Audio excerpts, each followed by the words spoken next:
Hello, അസ്സലാമു അലൈക്കും, നമസ്കാരം. എന്താണ് വിശേഷമൊക്കെ? അപ്പോൾ ഈ കറി കണ്ടപ്പോൾ നിങ്ങൾക്ക് മനസ്സിലായിട്ടുണ്ടാവില്ലേ, നമ്മുടെ തൃശ്ശൂർക്കാരെ സ്വന്തം കുത്തി കാച്ചിയതായിട്ടാട്ടോ ഞാൻ വന്നേക്കണത്. ഞങ്ങൾ തൃശ്ശൂർക്കാർക്കൊരു പ്രത്യേകത ഉണ്ട്. ഞങ്ങൾ എന്ത് കിട്ടിയാലും അത് ഉള്ളിമുളക് കൂത്തിയിട്ട് ഒന്ന് കുത്തി കാച്ചും. അത് ആഴ്ചയിൽ ഒരു ദിവസം ഞങ്ങൾക്ക് നിർബന്ധമാണ് കേട്ടോ ഈ കുത്തി കാച്ചിയത്. അത് പയറാ പരിപ്പാ കടല എന്തായിക്കോട്ടെ, എന്തായാലും ഞങ്ങൾക്കൊരു കുത്തി കാച്ചിയ കറി വേണം. അപ്പോൾ അതാ നമ്മളിന്ന് പരിപ്പ് ഇട്ടിട്ടാണ്. അപ്പോൾ ആ ഒരു കപ്പിൽ പകുതിയാണ് പരിപ്പ് എടുത്തേക്കുന്നത്. അപ്പോൾ പരിപ്പ് നന്നായി കഴുകി ഇനി ഒരു കുക്കറിൽ ഇട്ട് കൊടുക്കുക. ഇനി ഇത് വേവാനുള്ള ആവശ്യത്തിനുള്ള വെള്ളം കൂടി ഒഴിച്ച് കൊടുക്കുക. ഇനി ഉപ്പിട്ട് കൊടുക്കുക കേട്ടോ. അപ്പോൾ നമ്മൾ ഉപ്പ് മാത്രം ഇട്ടിട്ടാണ് ഇത് വേവിച്ചെടുക്കുന്നത്. ഒരു 1.5 വിസിലൊക്കെ ആയാൽ മതി. പരിപ്പ് നന്നായി വെന്ത് ഉടഞ്ഞ് വരുമൊന്നും വേണ്ട, നാളികേരം അരച്ചൊഴിക്കാനൊന്നുമല്ലല്ലോ. അപ്പോൾ നമുക്ക് പരിപ്പ് നന്നായി വേവൊന്നും വേണ്ട, ഒരു അത്യാവശ്യം വെന്താൽ മതി. ഇങ്ങനെ വെന്ത് ഉടഞ്ഞ് വരുമൊന്നും വേണ്ട. അപ്പോൾ ഇതാ കുക്കറൊന്നും അവിടെ ഇരുന്ന് വിസിലടിക്കട്ടെ. അപ്പോഴത്തേനും നമുക്ക് മുരിങ്ങയില എടുക്കാം. അപ്പോൾ ഇതാ മുരിങ്ങയില ഞാൻ ഇതാ എൻ്റെ കയ്യിൽ ഒരു 1.5 പിടി അത്രയാണ് കേട്ടോ എടുത്തേക്കുന്നത്. ഇതാ മുരിങ്ങയില നമ്മൾ ഉരിഞ്ഞെടുക്കൂല, അങ്ങനെ ആക്കിയിട്ട് ഇതാ ഈ ഒരു പിടി, പിന്നെ ഇതാ ഒരു അരപ്പിടിയും കൂടി, അങ്ങനെയാണ് ഞാൻ എടുത്തേക്കുന്നത്. കുറേ മുരിങ്ങയിലൊന്നും വേണ്ട, കുറച്ച് മതി. ഇനി ഇത് നന്നായിട്ടൊന്ന് കഴുകി വരക്കുക. ഞങ്ങളിത് മുന്നേ കഴുകാറില്ല കേട്ടോ. മുന്നേ കഴുകി വെച്ചാലും ഉമ്മാക്ക് അതിങ്ങനെ ഉരിഞ്ഞെടുക്കാൻ ബുദ്ധിമുട്ടാന്ന് കൊണ്ട് നനഞ്ഞിട്ട് ഇത് ഉരിഞ്ഞതിന് ശേഷമാണ് അത് കഴുകി വരക്കാറുള്ളത്. ഇനി വെളുത്തുള്ളി, ചെറിയുള്ളി, നമ്മൾ ചുവന്നുള്ളി, പിന്നെ ഉണക്കമുളക്. അപ്പോൾ ഇതാണ് നമ്മൾ കുത്തി കാച്ചാൻ വേണ്ടിയിട്ട് എടുക്കുന്നത്. ഇതാ ഇടിക്കല്ലിൽ വെച്ചിട്ട് കുത്തി എടുക്കുകയാണ് കേട്ടോ. നമ്മൾ മിക്സിയുടെ ജാറിലിട്ട് കുത്തിയാലൊന്നും നമുക്ക് ആ ഒരു ടേസ്റ്റ് കിട്ടാറില്ല. അപ്പം ഞാനിതാ ഈ ഇടിക്കല്ലിൽ വെച്ചിട്ട് തന്നെയാണ് കേട്ടോ കുത്തി എടുക്കാറുള്ളത്. ഇനി ഇതിലേക്ക് ആവശ്യത്തിലുള്ള മുളകും കൂടി എടുക്കുക. എരിവിന് നമ്മൾ ഉണക്കമുളകാണ് ഇട്ട് കൊടുക്കുന്നത്. അപ്പോൾ ഞാനൊരു 6 മുളക് എടുത്തിട്ടുണ്ടായിരുന്നു. അപ്പോൾ അതും കൂടി ഒന്ന് ചതച്ചെടുത്തിട്ടുണ്ട്. ഇതിന് പകരം മുളക് പൊടി ഇട്ട് കൊടുക്കരുത് കേട്ടോ. ഉണക്കമുളകിൽ തന്നെ ഇതൊന്ന് കുത്തി കാച്ചി എടുക്കണം. അപ്പോൾ അതും നമ്മൾ ചതച്ചത് മാറ്റി വെച്ചിട്ടുണ്ട്. അപ്പോഴത്തേനും മുരിങ്ങയിലയുടെ വെള്ളമൊക്കെ വാർന്നിട്ട് അതും കൊടുന്ന് വെച്ചിട്ടുണ്ട്.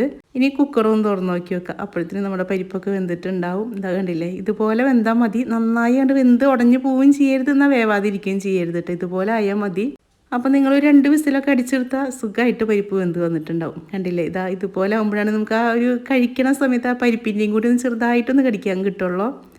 ഇനി ഇതൊന്ന് ചൂടായതിൻ്റെ ശേഷം നമുക്ക് മുരിങ്ങയില ഇട്ട് കൊടുക്കുക. അപ്പോൾ അത് മുരിങ്ങയില ഇട്ട് കൊടുത്തു. ഇതുപോലെ തന്നെ നമുക്ക് ചീര വെച്ചിട്ടും ചെയ്യാട്ടോ. ചീര ചെറുതാക്കി മുറിച്ചിട്ട് ഇതുപോലെ നമുക്ക് ഉള്ളിമുളക് കുത്തി കാച്ചാം.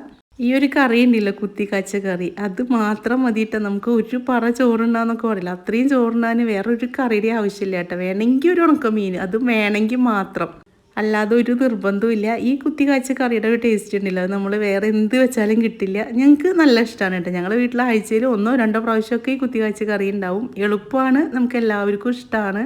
അപ്പം നിങ്ങളുടെ നാട്ടിലൊക്കെ ഇങ്ങനത്തെ ഒരു കറി ഉണ്ടെങ്കിൽ ഒന്ന് പറയണം കേട്ടോ. ഞങ്ങൾ മുതിരയും പയറും പരിപ്പും എല്ലാം കടലയും ഒക്കെ കുത്തി കാച്ചെടുക്കാറുണ്ട്. അത് ചോറിൽക്കും നല്ല രസമാണ്. ഏറ്റവും രസമുള്ളത് നമ്മുടെ പരിപ്പ് കുത്തി കാച്ചി തന്നെയാണ് കേട്ടോ. അപ്പോൾ അതിൽ കുറച്ച് വെള്ളം കുറവുണ്ടായിരുന്നു. അപ്പോൾ ഞാൻ ചൂടുവെള്ളം ഉണ്ടായിരുന്നത്, അപ്പോൾ വെള്ളം കൂടി ഒഴിച്ച് കൊടുത്തിട്ടുണ്ട്. ചൂടുവെള്ളം തന്നെയാണ് ഒഴിച്ച് കൊടുത്തേക്കുന്നത്. ഇനി ഒന്ന് തിളച്ച് വന്നിട്ട് കുറച്ചൊരു ചാറായിട്ട് നിൽക്കേണ്ടതാണ്. ഇത് ഉപ്പേരി പോലെ അല്ലല്ലോ. അപ്പോൾ അത് കാരണമാണ് ഞാൻ കുറച്ചും കൂടി വെള്ളം ഒഴിച്ച് കൊടുത്തത്. ഇനി നമുക്ക് ഉപ്പ് കുറവുണ്ടെങ്കിൽ ഉപ്പിട്ട് കൊടുക്കാം കേട്ടോ. അപ്പോൾ ഞാൻ ഉപ്പ് നോക്കി നോക്കിയപ്പോൾ ഉപ്പ് കുറച്ച് കുറവായിരുന്നു. അപ്പോൾ കുറച്ച് ഉപ്പും കൂടി ഇട്ട് കൊടുത്തിട്ടുണ്ട്. ഞങ്ങൾ ഈ കറിയിൽ മഞ്ഞൾപ്പൊടി ഒന്നും ഇടാറില്ല കേട്ടോ. അതുപോലെ ഇതാ ഈ മുരിങ്ങടല കൂടെ നമ്മൾ കുറച്ച് ചക്കക്കുരും കൂടി ഇട്ടാൽ ചക്കക്കുരും മുരിങ്ങടലയും കുത്തി കാച്ചിയതാവും കേട്ടോ. അപ്പോൾ കുത്തി കാച്ചാൻ നമുക്ക് അങ്ങനെ പ്രത്യേകിച്ച് ഒരു സാധനം വേണമെന്നൊന്നുമില്ല. എന്തിട്ടിട്ടും ഞങ്ങൾ കുത്തി കാച്ചിയിട്ട് കറി ഉണ്ടാക്കും. അപ്പോൾ അതൊന്ന് വെന്ത് വന്നപ്പോൾ മാറ്റി വെച്ചിട്ടുണ്ട്. ഇനി ഇതാ വെളിച്ചെണ്ണയാണ് കേട്ടോ ഒഴിച്ച് കൊടുക്കുന്നത്. വെളിച്ചെണ്ണയിൽ തന്നെ കുത്തി കാച്ചിയെടുക്കണം, എന്നാലാണ് നമ്മൾ ആ കുത്തി കാച്ചിൻ്റെ ആ രുചി കിട്ടുള്ളൂ. അപ്പോൾ അതിലേക്ക് നമ്മൾ ചതച്ച് വെച്ച വെളുത്തുള്ളി, ചുവന്നുള്ളി, അതുപോലെ ഉണക്കമുളക് അതും കൂടി ഇട്ട് കൊടുത്തിട്ടുണ്ട്. ഇനി ഇലക്കറിയിൽ ഞാനങ്ങനെ വേപ്പിൻ്റെ ഇല ഇട്ട് കൊടുക്കാറില്ല കേട്ടോ. നിങ്ങൾ കറിവേപ്പില ഇട്ട് കൊടുക്കാറുണ്ടോ? എനിക്ക് ഇതിൽ കറിവേപ്പിൻ്റെ ഇല കിട്ടില്ലല്ലോ, നമുക്ക് പറക്കി കളയാൻ കിട്ടില്ലല്ലോ. അത് കാരണം ഞാനിട്ട് കൊടുക്കാറില്ല. എല്ലാവരും അങ്ങനെയാണോ എന്ന് എനിക്കറിയില്ല കേട്ടോ. ഇനി ഇതാ നമ്മുടെ മുളകും ഉള്ളിയൊക്കെ നന്നായി മൂത്ത് വന്നിട്ടുണ്ട്. ഈ ഒരു സമയത്തുണ്ടല്ലോ നല്ലൊരു മണം കേട്ടോ. ഇനി അതിൽ നിന്ന് കുറച്ചാണ് മാറ്റി വെച്ചിട്ട് നമുക്ക് പുളിയും ഉപ്പും കൂടി തിരുമ്പിയ ചമ്മന്തിയായി. അപ്പോൾ ഇത് ഇനി മുരിങ്ങയിലേക്ക് നമുക്ക് ഒഴിച്ച് കൊടുക്കാം.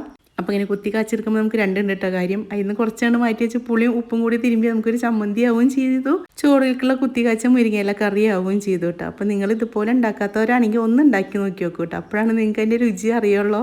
ഇങ്ങനെ ഒരു പ്രാവശ്യം ഉണ്ടാക്കി നോക്കിയാൽ പിന്നെ നിങ്ങൾ നാളികേരം അരച്ചിട്ടൊന്നും കറി ഉണ്ടാക്കില്ല കേട്ടോ. ഇങ്ങനെ ഒരു കുത്തി കാച്ചിൽ തന്നെ ഉണ്ടാക്കുള്ളൂ. അത്രയും രസമാണ് നമുക്ക് ചോറിലേക്ക് ഇത് കൂട്ടി കഴിക്കാൻ വേണ്ടിയിട്ട്. ഇനി അപ്പുറത്തെ സൈഡിൽ ഒരു ഉണക്കമാന്തലുണ്ടെങ്കിൽ പറയും വേണ്ട കേട്ടോ. അല്ലാണ്ട് വേറെ ഒരു കറിയുടെ ആവശ്യമില്ല. ഞാൻ വെറുതെ പറയല്ല, നിങ്ങളിത് കഴിക്കാത്തവർ എന്തായാലും ഒന്ന് ഉണ്ടാക്കി നോക്കണം. അതുപോലെ നിങ്ങളുടെ നാട്ടിലത്തെ സ്പെഷ്യൽ എന്താണെന്നുള്ളതും കൂടി പറയണം കേട്ടോ. ഞങ്ങൾ ഈ തൃശ്ശൂർക്കാർ എല്ലാ ഭാഗത്തും ഒരുവിധം ഞാനറിയാവുന്ന എല്ലാ ഭാഗത്തും ഇതേപോലെ കുത്തിക്കാച്ച് കറി ഉണ്ടാവാറുണ്ട് കേട്ടോ. ഇനി നമുക്കിതൊരു പാത്രത്തിലേക്ക് വിളമ്പി കാണിച്ചു തരാം. ഇതുപോലെ ഒരു ചാറ് കൂട്ടാനായിട്ടാണ് കേട്ടോ ഉള്ളത്. നമ്മളിത് ഉപ്പേരി പോലൊന്നല്ല, കട്ടിയിലൊന്നല്ല, ഇതുപോലെ കുറച്ച് ചാറായിട്ടാണ്. നമ്മൾ ചോറിലേക്ക് ഒഴിക്കുമ്പോൾ ആ ചാറ് ഇങ്ങനെ ഇതായിട്ട് വരണം.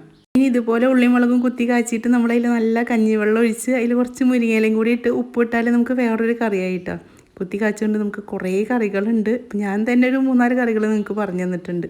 ആ കഞ്ഞിവെള്ളത്തിലുണ്ടാക്കി കുത്തി കാച്ചിയതൊക്കെ ഉണ്ടല്ലോ, നല്ല ടേസ്റ്റാണ് കേട്ടോ. നമുക്ക് വേറെ ഒരു എന്താ പറയുക, നമുക്ക് അങ്ങനെയുള്ളൊരു കറി നമുക്ക് വേറെ എവിടെ നിന്നും കിട്ടില്ല, അത്രയും ടേസ്റ്റാണ്. അതിനെ പറ്റിയിട്ട് പറഞ്ഞറിയിക്കാൻ എനിക്ക് അറിയില്ല, അത്രയും രസമുള്ളൊരു കറിയാണ്. അപ്പോൾ അതാ നമ്മുടെ മുരിങ്ങയില കുത്തി കാച്ചിയത് ഇത് അവിടെ റെഡി ആയിട്ടുണ്ട്. വേറെ പണികളൊന്നും ഇല്ലല്ലോ, പെട്ടെന്ന് ഉണ്ടാക്കിയെടുക്കാൻ പറ്റുന്നതാണ്. നിങ്ങൾ എന്തായാലും ധൈര്യമായിട്ട് ഉണ്ടാക്കിക്കോളോ. ഇത് കഴിക്കാത്തവർക്ക് എന്തായാലും ഇഷ്ടമാവും. അപ്പോൾ ഞാനിതാ ഉച്ചക്കിലേക്ക് ചോറിലേക്കാണ് കേട്ടോ. നമുക്ക് ചോറിലേക്ക് തന്നെയാണ് ഇത് ഏറ്റവും കൂടുതലായിട്ട് പോവുള്ളൂ. അപ്പോൾ അതാ ചോറിലേക്ക് കുറച്ച് കറി ഒഴിച്ച് കൊടുത്തിട്ടുണ്ട്. പിന്നെ ഇന്നലത്തെ മാമ്പഴ പുളിശ്ശേരി ഉണ്ടായിരുന്നു കേട്ടോ, അപ്പോൾ അതും കുറച്ച് ഒഴിച്ച് കൊടുത്തിട്ടുണ്ട്. ഇനിയൊരു മീൻ പൊരിച്ചത് ഇവിടെ ചൂരക്കണ്ണിയാണ്. ഞങ്ങളിവിടെ ചൂരക്കണ്ണി, ഇവിടെ അയിലച്ചമ്പാൻ എന്നൊക്കെ പറയില്ല, ആ ഒരു മീനാണ്. അപ്പോൾ ഇത്ര മതി കേട്ടോ. ആ മീനിൻ്റെ മാമ്പഴ പുളിശ്ശേരിയുടെ ഒരു ആവശ്യമില്ല, നമുക്ക് ഈ ഒരു കറി മാത്രം മതി. എന്നാലും ഞാൻ വീഡിയോ എടുക്കല്ലേ എന്ന് വിചാരിച്ചിട്ടാണ് കേട്ടോ അത് കാണിച്ചു തന്നത്. അപ്പോൾ വീട്ടിൽ മുരിങ്ങയിലൊക്കെ നിൽക്കണമെങ്കിൽ വേഗം ഉരിഞ്ഞിട്ട് ഇതുപോലെ പരിപ്പിട്ടൊരു കുത്തി കാച്ചിക്കോളോ. എന്നിട്ട് ഇഷ്ടപ്പെടുകയാണെങ്കിൽ പറയണേ. അപ്പോൾ ഇൻഷാ അള്ളാ ഇനി നല്ലൊരു വീഡിയോ ആയിട്ട് നമുക്ക് അടുത്ത ദിവസം കാണാം.